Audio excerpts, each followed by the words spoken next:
Good morning, students. Hope you all are well. So, in our previous class, we have discussed about different types of cell. Today, we will see what is present inside the cell. That means its different components. So, as you can see, it is the diagram of an animal cell. So, in animal cell or in case of plant cell, there are different components. Like you can see here, the cell wall, cell membrane, and different types of cell organelles. So, today we will discuss about the outer part of the cell and the main portion of the cell or the main component of the cell. So, now let's start. So, the first structure, that is the cell wall. That means cell wall means it is the outermost layer of a cell. So, the cell wall is generally present in plant cell, but it is not present in animal cell. As you can see, it is the diagram of an animal cell. So see here, the outermost part is cell membrane. So the cell wall is not present in animal cell. So where it is present in plant cell, and it is a non-living part. That means it made up of some tissues, that is dead tissue, and it is made up of the cellulose. Cellulose is a component that present inside the cell wall. So what is the function of the cell wall in a cell? It protects the cell from any kind of injury, and it is freely permeable membrane. Freely permeable membrane means it allows all the components or all the nutrients or different ions from outer part of the cell to enter inside of the cell, and it provides protection and maintain the shape of the cell. It maintains the shape of the cell. Okay, now is the cell membrane. So as you can see, the cell membrane is present both in animal cell and in plant cell. But in animal cell, it is the outermost layer. But in plant cell, it is the second outer layer. Okay, so the cell membrane is made up of the lipid components and protein components. As you have seen, in cell wall, it is made up of cellulose, but in case of cell membrane, it is made up of lipid and protein. You have seen that cell wall is a non-living part, but the cell membrane is a living part of the cell, and it is a semi-permeable membrane. That means it allows only some of the molecules to enter inside the cell through the cell membrane. Okay, now is the most important part of the cell, that is the nucleus.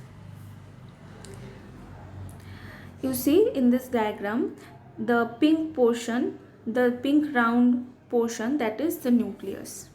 Okay, so the nucleus is in spherical shape, or it is generally circular in shape. It is surrounded by a double layer membrane. Like plasma membrane, the nucleus has its own membrane, and it is two layered, double layered membrane, and that membrane is known as nuclear membrane. As it is present in nucleus, so it is known as nuclear membrane.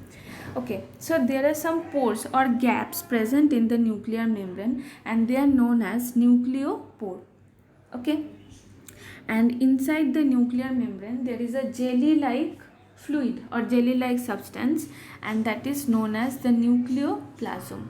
Means it is a fluid portion present inside the nucleus, and it is known as nucleoplasm.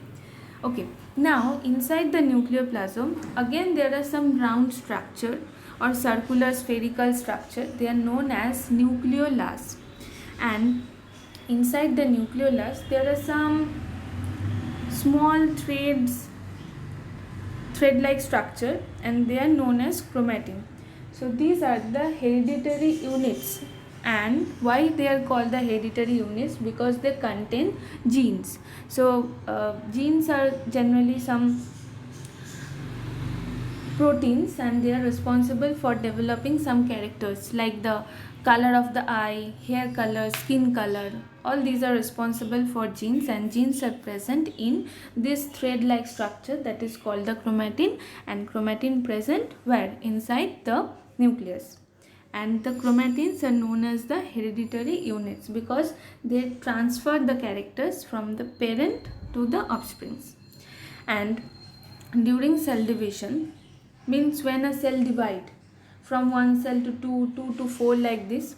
So when a cell divides, so during cell division the chromatin get thickened and it form a structure that is called chromosome. Now let's see, it is the structure of the nucleus.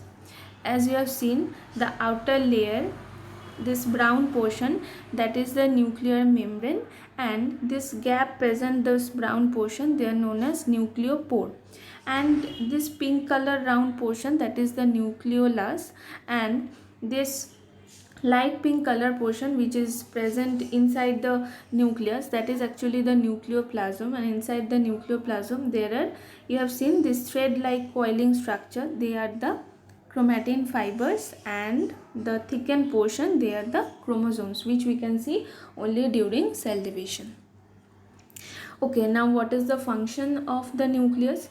As it controls all the activity of the cell, means all the functions of the cell, it controls all the function of the cell, and it also contains the gene, and it transfers the characters, means it the chromatins act as the hereditary unit, so they are known as the brain of the cell. So which component of the cell is known as the brain of the cell? It is the nucleus, that known as the brain of the cell.